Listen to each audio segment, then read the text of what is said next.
Good afternoon मुलांनो. बघा, आपण मराठीची कोणती कविता शिकलो होतो? पडघमवरती टिपरी पडली, हो की नाही? मग त्याचा स्वाध्याय तुमचा झालाय का पूर्ण सगळा? उत्तर व्यवस्थित लिहिलेत का तुम्ही?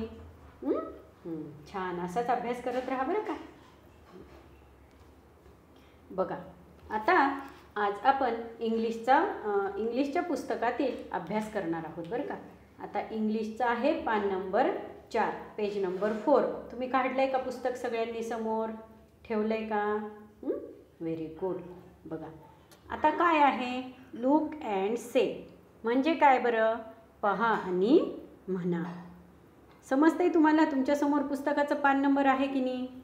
आता मी वाचते, तुम्ही लक्ष द्यायचं बरं का. त्या चित्रांकडे बघायचं, शब्दांकडे पण बघायचं.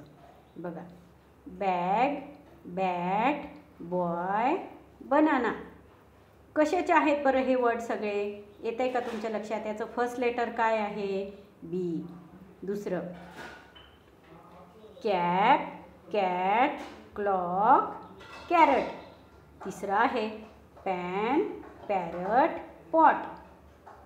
चौथा आहे टेबल, टँक, टॅमॅटो, टॉप. शेवटचा आहे बॉल, कॉक, पॉन्ड, टायगर. मुलांनो, आता तुम्हाला प्रश्न पडला असेल याचा अभ्यास आपण कसा करायचा? तर ज्या पद्धतीने पुस्तकामध्ये दिलेलं आहे ते तुम्ही तस्याला तसं लिहायचं. याच्यावर स्वाध्याय मी तुम्हाला नंतर देणार आहे बरं का. आधी हे जशाला तसं दिलेलं आहे तसंच लिहायचं. ते छोटे छोटे चित्र पण काढायचा प्रयत्न करायचा. समजलं का हे पेज नंबर तुम्हाला? चला, आता आपण पुढचं पेज नंबर बघणार आहोत बरं का. आता आहे पुढचं पेज नंबर. काय आहे बरं तिथे? स्पॉट द लेटर, हो की नाही? आता स्पॉट द लेटर म्हणजे काय बरं? तर स्पॉट म्हणजे टिंब, मग त्या लेटरवर टिंब. आता इथे काय दिलेलं आहे? मराठी शब्द आहे ब, मग त्यांनी बीला हायलाईट केलं आहे की नाही? तसंच आता तुम्ही पुढचे शब्द पण करायचे. जो शब्द मराठी आहे तो इंग्लिशमधल्या शब्दाला तिथे हायलाईट करायचा आहे. आता बच्या तिथे काय केलं आहे त्यांनी? बस. बीला त्यांनी वेगळा कलर देऊन केलेला आहे. तसंच तुम्ही पुढचं सगळं करायचं आहे.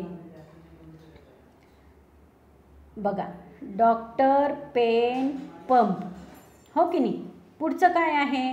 Ball, tomato, pan, police, pencil, bank, time, table. तिथे जो मराठी शब्द आहे त्याला तुम्ही पेन्सिलनी हायलाईट करायचा आहे, म्हणजे तो शब्द पेन्सिलनी गिरवायचा आहे. समजलं का? पुढचं आहे आऊट, बँड, पोटॅटो,